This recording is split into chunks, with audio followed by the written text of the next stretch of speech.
어찌할까? 그런즉 우리가 무슨 말을 하리요?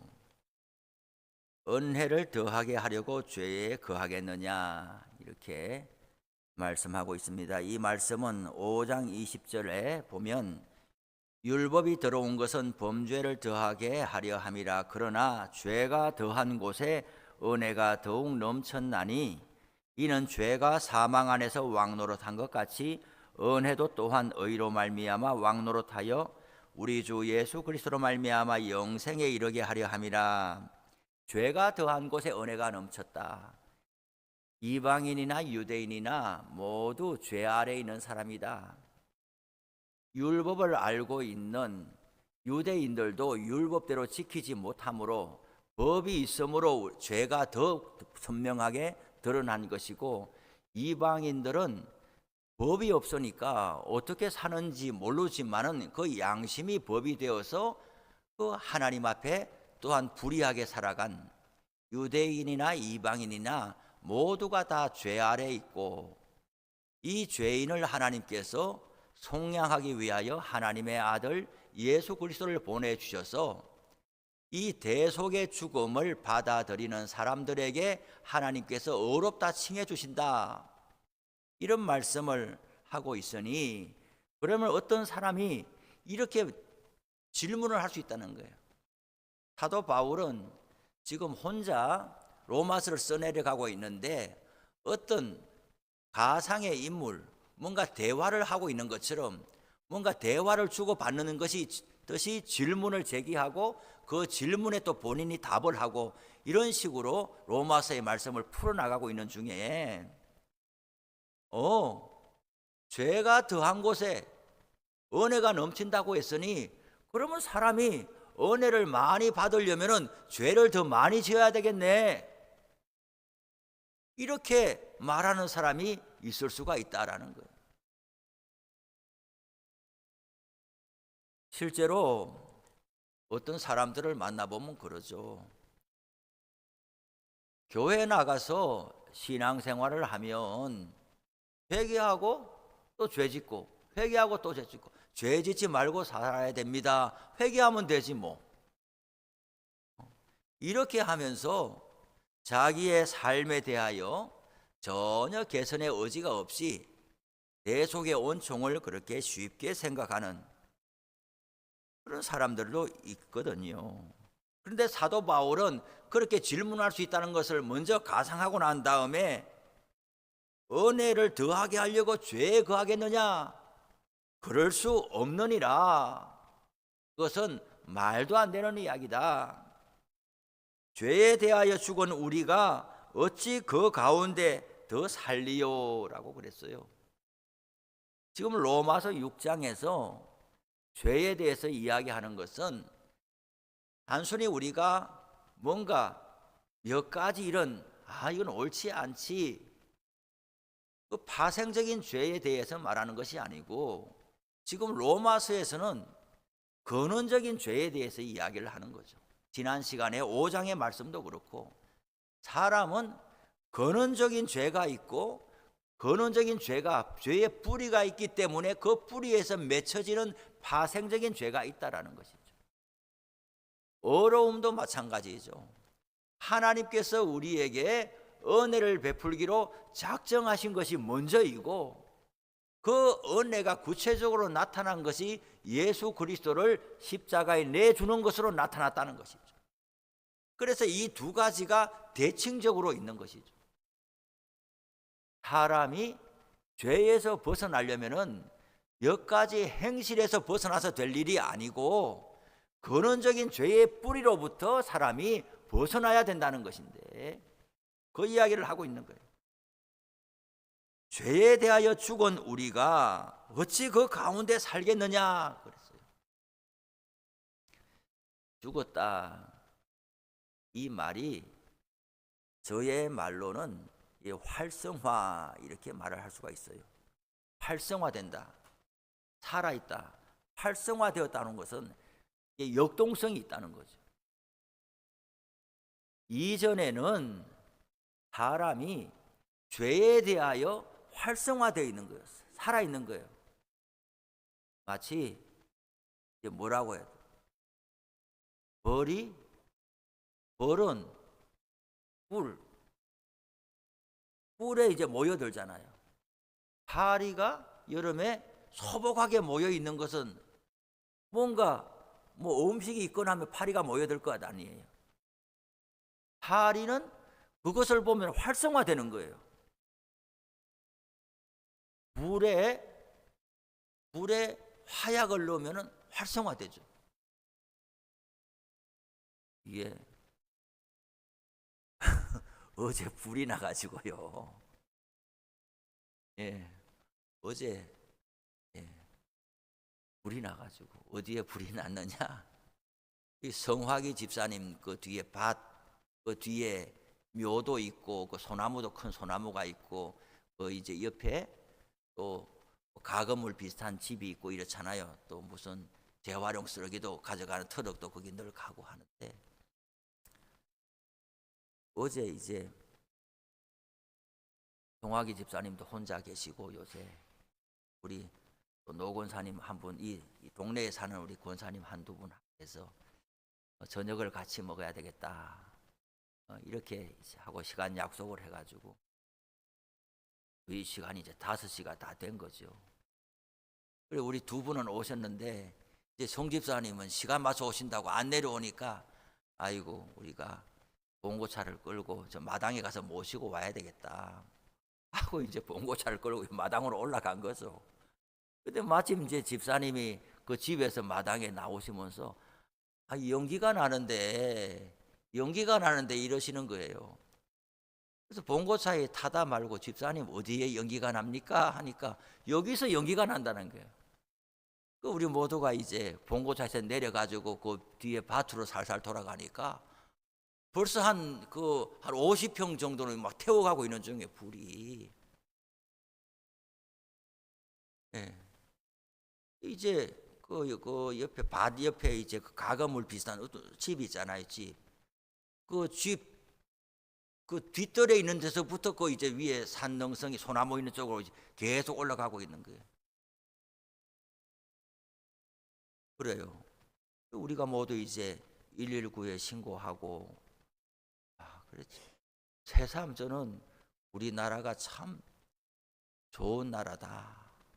뭐니 해도 이 치안, 뭐 해외 여행을 갔다가 오거나 또 외국 생활을 오래 미국이 살기 좋다 그러지만은 미국에 40년씩 살고 이렇게 우리나라에 자기 여동생 만나러 오고 이렇게 나오는 분들 이렇게 이야기를 들어보면은 의료보험이라든지 치안이라든지 우리나라가 최고로 좋다는 거예요. 그냥 한국 사람은 한국에 와서 사는 게 좋다는 거예요. 외국에 어디를 가도 이렇게 안전한 것이 없다는 거예요. 동사무소 가서 하나 신청을 해놔도 시간이 한참 걸리고 이랬대. 그래 119에 신고를 했는데 말이죠. 거의 한 3분 만에 온 거 있죠. 신고하고 전화 끊는데 벌써 소리가 나고 있어요. 119 소리가 막. 물론 여기 가산에서도 오고 군내면에서도 오고 우리 도로가 4차선 도로니까 잽싸게 오기는 왔지만 그래도 그분들이 항상 준비된 모습으로 있다가 전화 받고 위치 확인하고 금방 다 신속하게 소방차가 모르겠어요. 어림잡아서 한 6, 7대는 온 것 같죠? 6, 7대가. 또 우리 교회 마당이 넓으니까 마당에 소복하게 차가 또 될 수 있고 거의 또 한 5분, 6분 이렇게 지났는데 보니까 헬리콥터가 막 날라와가지고 야 우리나라가 이런 나라인 줄 새삼 알았네요. 뉴스에만 방송에 보고 어디 강원도에 화재가 있다 지리산 산청에 화재가 있다 이런 뉴스에만 보다가 우리 눈앞에서 이렇게 몇 분 안 되는데 헬리콥터가 막 날라와가지고 계속 물을 붓고 가고 이렇게 해서 한 100평 정도 못 되겠고 산을 태우고 이제 다 꺼졌어요. 그리고 또 이 소방대원들이 얼마나 뒷정리를 야무지게 하는지 그냥 뭐 불만 안 보이면 간 게 아니라 그걸 또 다 이렇게 해가지고 다시 이제 불이 재발되지 않도록 뒷정리를 다 하고, 그걸 우리는 그것을 보면서 불이 이제 이게 높은 산이 아니어서 산으로 올라갈 일은 없잖아요. 저 뭐 수원산이나 뭐 왕방산으로 갈 일은 없잖아요. 그런데 요 야산에 넘어서면 요 우리 밑에 동네에 다 집이잖아요. 뺑 돌아가면서 밑에가 다 집인데 그 불이 요 넘어가면 이제 집으로 가는 거는 완전히 시간 문제잖아요. 야, 그래 불은 막 계속 올라가는데 어떡하나 저걸 뭐 소방에서 와가지고 그렇게 신속하게 하고, 마을의 이장님, 뭐 어찌하리 이장님, 뭐 면장님, 뭐 면사무소 또 공무원들 뭐 와가지고 다 이렇게 살펴보고 그렇게 갔어요. 그 불이 올라가 이게 활성화되는 것 같습니다. 시멘트 바닥에 불이 어떻게 붙겠어요? 맨흙에 불이 어떻게 붙겠냐고요. 그 뭔가 뭐 그렇게 어쨌든 누가 잘못했는지 어쨌든 그래 해가지고 있는데, 요새 건조하고 하니까 불꽃만 튀겨도 그냥 불이 이렇게 죄에 대하여 사람이 활성화되어 있는 것이 죄인인데, 이제 예수 믿고 나서는 죄에 대하여 죽었다 그러잖아요. 이 말은 활성화되어 있는 것이 비활성화되는 것이죠. 그러면은 이 사람이 성경에는 두 가지를 이야기해요. 예수를 안 믿고 교회에 나오지 않고 성경을 읽지 않으면은 나는 나다 이렇게 살아가요. 사람이 나는 나지, 내가 누구 말을 들을 거야, 나는 아무 말도 안 듣는다, 나는 나다, 그렇게 하면서 한 인생을 살아가는, 내가 착하면 착하고 뭐 내가 나쁘면 내가 그것도 내가 선택한 일이지, 나는 자유가 내 마음대로 하는 게 자유다, 나이가 들어갈수록 뭐 그렇게 살아가는데, 성경은 그렇게 말하는 것이 아니고 사람은 죄의 종으로 살든지 하나님의 종으로 살든지 둘 중에 하나의 길에 서 있는 것이 중간은 없다라는 거예요. 죄의 종으로 살 때는 하나님에 대하여 죽어있는 사람이 되는 거예요. 하나님에 대하여 관심도 없고 하나님 앞에 두려움도 없고 하나님을 예배할 마음도 없고, 그저 죽은 사람을 아무리 이렇게 해도 아무런 기척이 없고 기동을 안 하는 것처럼 하나님께 대하여 죽어 있으니까 어떤 생명을 불어넣으려고 아무리 뭔가 초청을 하고 해도 거기에 대해서는 죽어 있으니까 감각이 없고 응답을 안 하는 거예요. 비활성화되어 있는 거죠. 그런데 죄에 대하여는, 사단의 노림수에 대하여는 조금만 기회가 있으면 거기에 불붙어서 활성화되는 거예요. 거기에 더 신나고 거기에 더 사람이 의욕이 차고 넘치는 거예요. 하나님에 대하여는 죽어 있는 자가 되고 죄에 대하여는 활성화돼요. 불이 붙어 나가는 것처럼 자기 인생을 다 태워버려도 그것이 자기가 죄의 종이 되어 있다는 것을 알지 못한 채 그렇게 살아가는 거죠. 죄에 대하여 죽은 우리가 어찌 더 죄 가운데 살겠느냐? 죄를 많이 지으면 또 하나님이 용서해 주니까 그러면 은혜도 많이 받겠네, 이런 말을 어찌 할 수 있겠느냐? 말도 안 된다.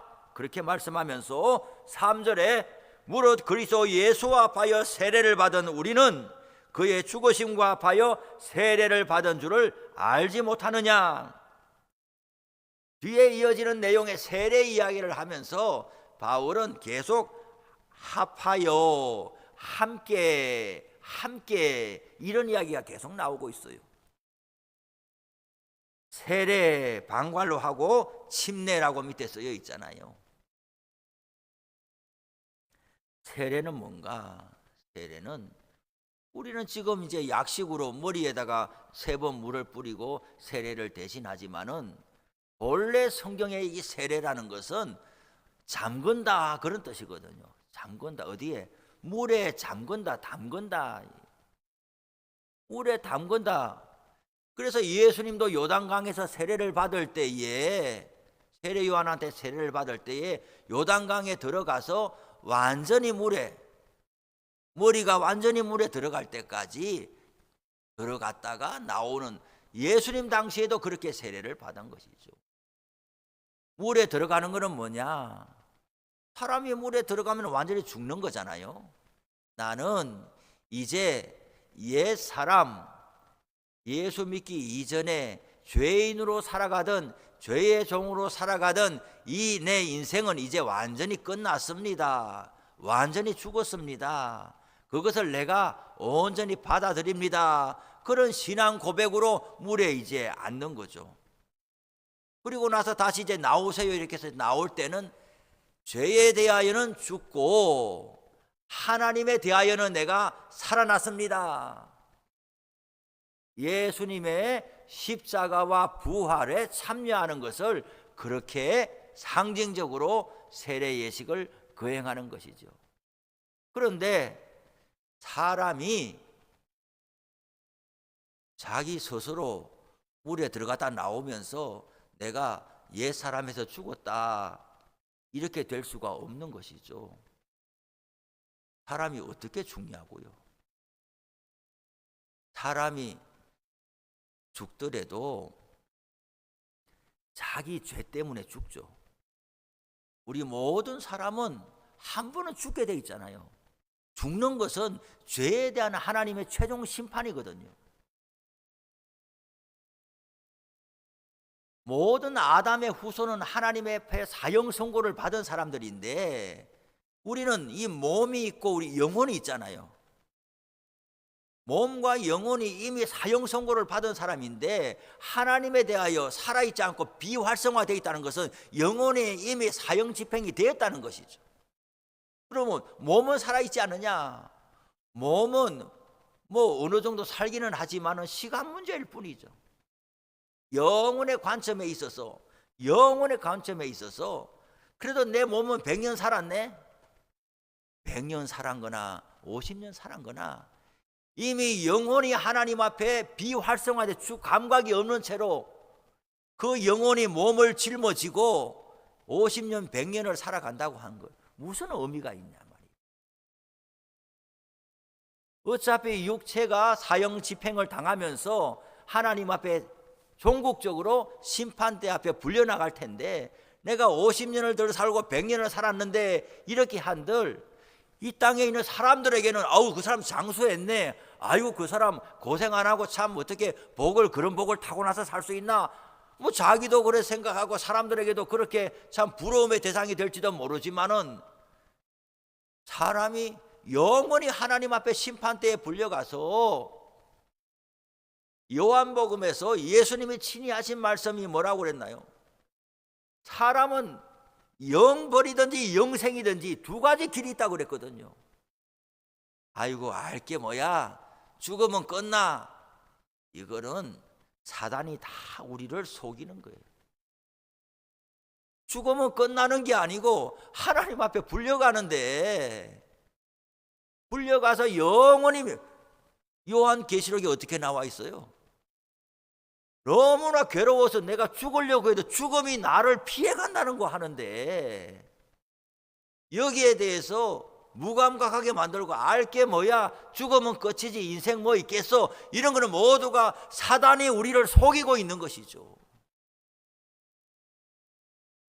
산에 가다가 보면 포천저도 이제 운동을 해야 하니 포천천에 쭉 가서 가다 보면은 오며 가며 자기들끼리 하는 이야기들, 또 산에 이제 올 산책 가면은 산에 그 아주머니들 많이 오르내리며 하는 이야기들 있어요. 자기들끼리 이야기하면서 가니까 저게 들릴 것 아니겠어요? 심심찮게 들리는 이야기가 뭐냐? 인생 뭐 있나? 천당 뭐 아나? 죽어봐야 알지. 이런 이야기를 심심찮게 그냥 사람들이 그런 이야기를 하고 사나 봐요. 뭐 저들으라고 그런 건 아닐 것 아니에요. 인생 뭐 있나? 죽어봐야 알지. 또 그 어떤 사람은 그 사람은 교회 다니는 사람인가 봐요. 아, 천당이 있다 그러는데 진짜인지 아닌지 알게 뭐야, 죽어봐야 알지 뭐. 그래요. 보험 들듯이 예수 믿는 거죠. 안 믿어다가 진짜 천당 있고 예수님 있으면 어떡하냐? 그 만일을 위해서 보험을 들어두기는 한데 거기에다가 전 재산을 걸지는 보험에다가 전 재산 거는 사람은 없잖아요. 그러면 보험 누가 들겠어요? 보험에다가는 전 재산을 아무도 안 걸어요. 내 돈 중에서 좀 부담될지는 모르지만 그래도 내가 감당할 수 있는 선에서 보험을 들어놓지만은 그런 일이 안 일어나면 좋지만 일어나도 그래도 그 보험에 들어놓은 돈이 있으니까 난감한 지경에 처하지는 않는 예수를 믿는 것도 전심으로 믿고 싶은 마음은 없는 거예요. 그렇지만은 진짜 있으면 어떡해? 그래서 보험 들듯이 좀 들어놓고 있으면 좋고 없으면 그래도 뭐 그냥 뭐 크게 내 인생에 손실 볼 정도로 헌신하지는 않았으니까 뭐 그냥 뭐 그게 아니라는 것이죠. 그런 모든 생각과 사고들이 사단이 우리를 속이는 거예요. 사단이 꼭 우리를 무슨 나쁘게 하고 우리를 괴로움 주서 사단인 것이 아니라 우리를 점점 더 진리에 대하여 무감각하게 만들고 그저 이렇게 살아가다가 인생 끝나가지고 하나님의 심판대 앞에 불려가도록 하는 것이 사단의 속임수라는 것이죠. 그러니 우리가 죽는 것은 우리 죄로 인해서 죽는 건데 살아날 길이 없는 거예요. 세례라는 것은 죽었다가 살아나는 거잖아요. 그러니 내가 죽는 것이 능사가 아니라 죽는 것은 내 죄로 인해서 죽기 때문에 다른 게 없는 거예요. 그냥 마땅한 거예요. 예수님께서 우리 죄를 대신해서 죽으시고 부활하신 것은 우리를 대신해 사셨기 때문에 예수님의 죽음을 나의 죽음으로 믿음으로 받아들이면은 예수님의 부활이 나의 부활로 하나님께서 주신다는 거예요. 죽는 것이 능사가 아니라 예수님의 죽음에 붙어야 내가 살아난다 이 말이죠. 그래서 성경은 계속 말하기를 예수와 합하여 세례를 받은 우리 사람이 죽는 것은 자기 죄 때문에 죽는 것인데 예수님은 자기 죄 때문이 아니라 우리의 죄를 짊어지고 갔으니 예수님의 죽음이 누구 죽음인지 모르겠다. 이래서는 우리에게 소망이 없는 거예요. 예전에 그런 우스갯 예화가 있잖아요. 며느리가 시어머니를 계속 전도하면서 이제 교회 나가고 하니까 세례를 바쳐야 되겠다 이렇게 하고 어머니 이제 세례 신청해뒀으니까 가서 문답을 잘해야 됩니다. 목사님하고 장로님들이 이제 지금도 세례 문답은 목사 혼자 하면 안 되는 거예요. 목사 혼자 하면 안 되고 반드시 장로님 한 분이 배석한 가운데 정인으로 서 있는 가운데 목사가 묻고 대답하고 신앙을 확인해야 되는 거예요. 임종 병상 세례 갈 때도 반드시 장로님을 대동해서 가야 되는 거예요. 그런데 뭐 이렇게 다 직장 가고 뭐 여차 해가지고 그럴 때 불가피하니까 이제 목사가 가죠. 그럴 때 가더라도 목사가 자기 혼자 가가지고 세례 주고 와서는 안 되는 거예요. 당회에다가 이야기를 하는 거예요. 어떤 사람이 병상 세례 요청을 했고 임종에 세례 받기를 원해서 혼자 갈 수밖에 없는데 다녀오겠습니다. 이렇게 하고 누가 세례 받는지를 알아야 되는 거예요. 세례를 받을 때에 예수님의 죽으심에 내가 함께 하는 것이죠. 이걸 알고 나서 어떻게 죄를 더 많이 지으면 은혜를 더 많이 받겠네 이런 소리가 나오겠냐? 그럴 수가 없다. 예수님께 합하여서 세례를 받고 그 죽으심과 합하여 세례를 받은 줄을 알지 못하느냐? 예수님과 합하여 세례를 받음으로 이제는 예수님과 함께 장사되었다. 그러면서 5절 이하에 보니까 우리 옛사람이 예수와 함께 십자가에 못 박힌 것은 죄의 몸이 죽어 다시는 우리가 죄에게 종노릇 하지 아니하려 함이니 이는 죽은 자가 죄에서 벗어나 의롭다 하심을 얻으려 함이라. 그러면서 계속 함께 우리는 그래서 우리 교단도 뭐예요? 우리는 하나님 교가 아니잖아요. 기독교든지 예수교든지 그런 거예요. 우리는 뭐예요? 대한예수교 장로예요. 대한예수교 장로. 왜? 하나님은 일반 명사거든요. 우리가 하나님이라고 불러서 그렇지 신이란 말이죠. 어떤 사람은 하나님이냐 하느님이냐 하늘님이냐 이런 거 가지고 막 다투고 씨름하는데, 우리가 예수님은 유일하게 이 땅에 오신 하나님의 아들이고, 예수를 믿지 아니하고 신을 믿는다 하면 그 신이 무슨 신인지 모르는 거예요. 예수님을 믿기 때문에 우리가 유일한 한 길인 줄 알고, 그 예수님이 말하는 하나님이 유일한 하나님인 줄 알고, 그 하나님이 천지의 창조자라는 것을 우리가 아는 것이죠. 예수님을 의지하지 않고서는 내가 아무리 소원해서 정성을 올려드려도 그것이 길을 잃은 것이죠. 예수 그리스도의 사람입니다. 우리가 하나님 앞에 갈 때에도 예수 이름으로 가는 거예요. 제일 마지막에, 물론 하나님께서 우리를 이미 하나님의 자녀 삼아 주셨고 이미 우리를 긍휼히 여겨 주셨으니까, 내가 치매가 걸렸다, 내 정신이 온전치 않다, 그래서 평생 목사로 살고 교회 장로로 살고 이래서 막 존경받고 이랬는데 나이 8, 90 돼가지고 몸에 병이 와가지고 신방 가고 병문안 갔을 때에 하나님이 어디 있어? 야, 니네들도 예수 믿지 마라. 나 평생 믿어보니 다 헛일이다. 이렇게 말하는 분들도 만나보거든요. 그러면은 같이 신방 갔던 분들이, 그 자식들이 마음이 무너지는 거예요. 큰일 났다 그래요. 그러나 우리는 하나님의 긍휼하심과 자비하심을 믿는 것이죠. 내가 내 의식을 통제할 수 없는 병든 몸으로 무슨 말을 하는지에 대해서 하나님께서 긍휼히 여겨 주시리라, 그 마음을 가지고 또 기도하는 거죠.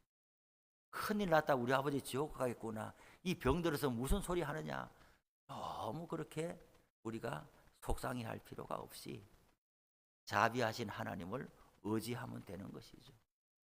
다만 죽는 날까지 우리가 예수 신앙 가지고 덕스럽고 은혜스러운 말들을 우리 후손들에게 남기고 아름다운 임종을 맞이하고 종말을 맞이하면은, 그것이 신방 간 사람들에게, 믿음 없는 사람들에게, 평생 말로서 고민해서 안 믿던 아들 딸들에게 내가 마지막 떠날 때에 믿음의 말로, 확신에 가득 찬 말로 권면하고 요단강 건너갈 때에 하나님의 선한 역사가 일어나기를 기대할 수 있는 그런 것은 우리가 너무나 소망하지만은, 병들고 아픈 가운데 때로는 이런 속상한 일이 있을 때 그것만 보고는 너무 우리가 괴로워할 필요는 없다.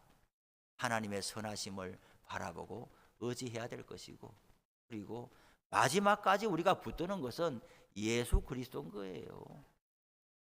무슨 유창한 말로 기도하겠어요? 성경 잘 보이지도 않는데 성경을 어찌 읽겠어요? 예수가 나의 그리스도입니다. 그 말 한마디 끝까지 붙들고 가는 것이죠.